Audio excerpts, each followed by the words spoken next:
Olá, alunos do terceiro ano, vamos continuar nossa conversa então, né? Então, outro movimento importante, né, que aconteceu nesse contexto, importante principalmente para o Rio Grande do Sul, por isso mesmo é muitas vezes um tema cobrado em vestibulares, né? Nós não tanto em Enem, acredito, mas em vestibulares como o da URGS, por exemplo, é um tema que recorrentemente aparece, que é a Revolução de 23, né? Não tem sido uma revolução, assim, né? Mas é uma revolta importante que acontece aqui, que contesta, então, né, as eleições do Borges de Medeiros. O Borges de Medeiros, ele era, então, um político, né, gaúcho, que ocupava o poder, né, do governo recorrentemente, né, era eleito, ele era do Partido Republicano, né, rio-grandense, ele era, digamos assim, filhote, cria, enfim, né, do Júlio de Castilhos, e ele então se mantinha no poder né, por já era a quarta eleição que ele vencia, né? E nisso outras oligarquias que eram então, né, contrárias então, né, ao Partido Republicano, que se opunham, então, né, tinham lançado o nome do Assis Brasil, né? Então, então ele foi derrotado. E aí, então, essas oligarquias, principalmente vinculadas ao sul, né, do estado, vão pegar em armas novamente, né, e vão, então, promover, né, uma situação, um conflito, né, um combates, enfim, vão quase reviver, né, aquela revolta que a gente falou para vocês lá de 1893, né, revolta federalista, mas vai ser nesse contexto, então, né? Então vai ser chamado de Revolta 23. E aí a gente vai ter, então, a oposição daqueles que seguem o Borges de Medeiros, que vão ser chamados chimangos, né? Do Ateliê Branco, aquela coisa toda, contra os maragatos, que são esses que estão vinculados ao Assis Brasil e que são, então, que estão contestando, né? Então, essa hegemonia e esse domínio, né, do Partido Republicano. Então, por que chimangos, né? A gente confunde às vezes com a revolta federalista lá, né? Chimangos contra maragatos, quando lá era pica-paus contra maragatos. Agora a gente tem chimangos. Por quê? Porque o Borges de Medeiros foi apelidado de Antônio Chimango, né? Então nós tínhamos alguns autores como Ramiro Barcelos, né? Que se não me engano é ele que vai cunhar esse termo, né? O Ramiro Barcelos vai exatamente criar um pseudônimo, enfim, né, para poder criticar o governador do estado e vai passar a chamá-lo de Antônio Chimango. Então, por isso, chimangos, né, são aqueles que estão a favor do Borges de Medeiros. E nós vamos ter, então, combates, conflitos, até que, digamos assim, há um tratado de paz, né, que é o Pacto das Pedras Altas, que é num castelo, né, que nós temos um castelo na região do Pampa, né, pertencia então à família Brasil, e lá, né, eles fazem esse pacto, então, né, o Pacto de Pedras Altas, no qual se combina, digamos assim, que o Borges de Medeiros vai cumprir o seu mandato, mas não há mais essa questão da reeleição, né? Então, para fazer com que houvesse essa alternância no poder, digamos assim, tá? Então, também essa Revolução de 23, ela é um ponto importante. Geralmente ela é chamada Revolução de 23, apesar de que é um termo meio exagerado, revolução, mas tudo bem, tá? É assim que ela ficou cunhada, tá? Bom, então, como eu falei para vocês, a gente tem uma série de contestações, nós temos o chamado movimento tenentista, certo, né? Contestando, se articulando, e nós vamos ter ainda a ruptura do café com leite, tá? Então, desse processo. Por quê? Porque o Washington Luiz, então, que era o presidente, que era representante dos latifundiários paulistas, né? Uh, a ideia era que ele indicasse, então, um mineiro para sua sucessão, quando, na verdade, ele acaba apoiando outro paulista chamado Júlio Prestes, né?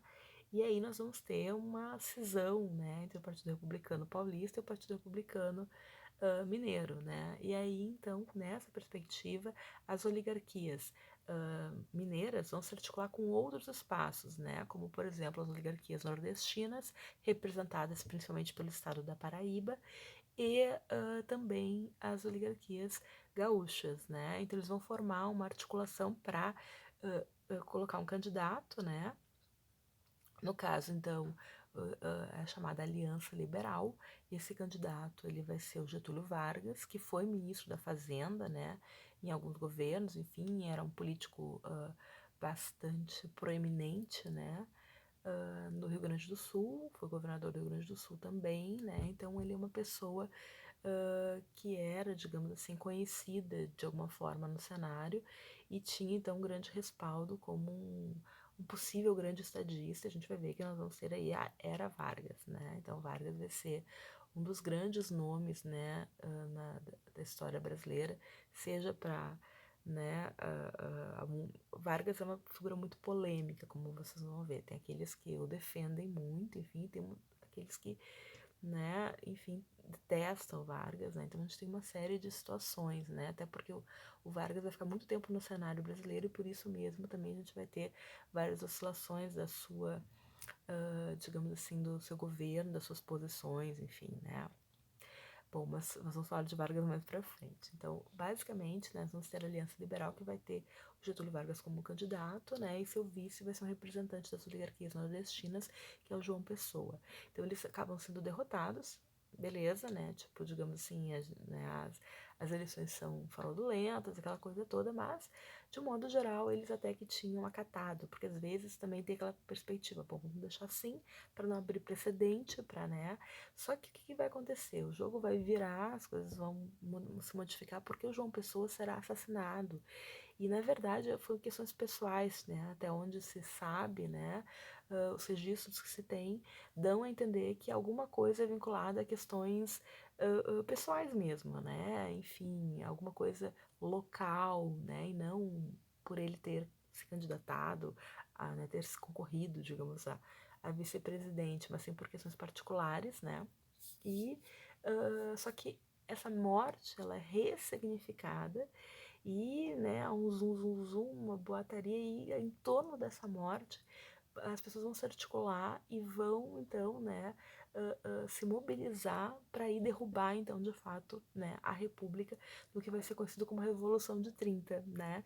Então Vargas, apoiado pelas, né, camadas médias, por esses tenentes, né, que faziam aquele movimento do tenentismo e outras oligarquias, né, se articularam, né, foram até o Rio de Janeiro, até, digamos assim, não estavam tão bem equipados ou tão bem organizados quanto o Zum Zum Zum que chegou lá colocava, né? Mas o Washington Luiz não quis pagar para ver, né? Se mandou e basicamente então acabou sendo derrubado, né? E nós temos uma foto icônica desses grupos chegando a cavalo e amarrando os cavalos no obelisco, que era então aquele monumento, né? Que ficava ali na próxima sede de poder né, do Rio de Janeiro. Lembra que o Rio de Janeiro é a capital do Distrito Federal nesse período, né?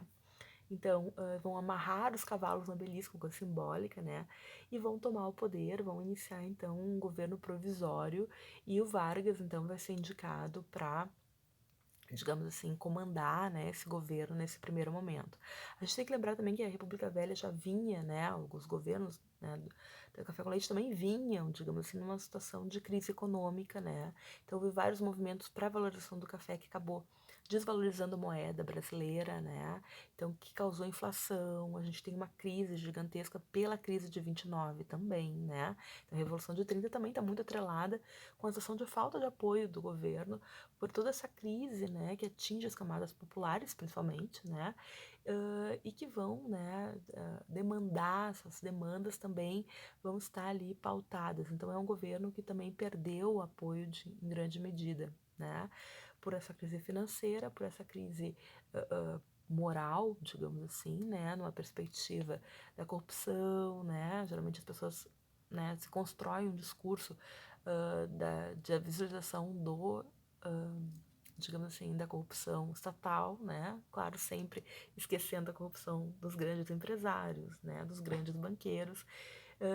Enfim, então basicamente a gente vai ter uma situação de crise econômica, de crise moral, que vai levar então à derrubada, né, e a ocupação do governo agora por outras oligarquias, né? Então a gente não pode também deixar esquecer esse ponto, né? Então tem uma frase icônica, né, que teria sido dita então pelo representante mineiro, né, da oligarquia mineira, que era digamos assim, aquele que ficou com dor de cotovelo por não ser o candidato escolhido, que, bom, ou façamos nós a revolução ou fará o povo. Então é melhor que a gente faça primeiro, né? Então a ideia era o quê? Houve uma ruptura, uma mudança, mas uma mudança, meio uma mudança das cadeiras, assim, né? Não foi de fato um movimento, sim, de grande massa, digamos, tá?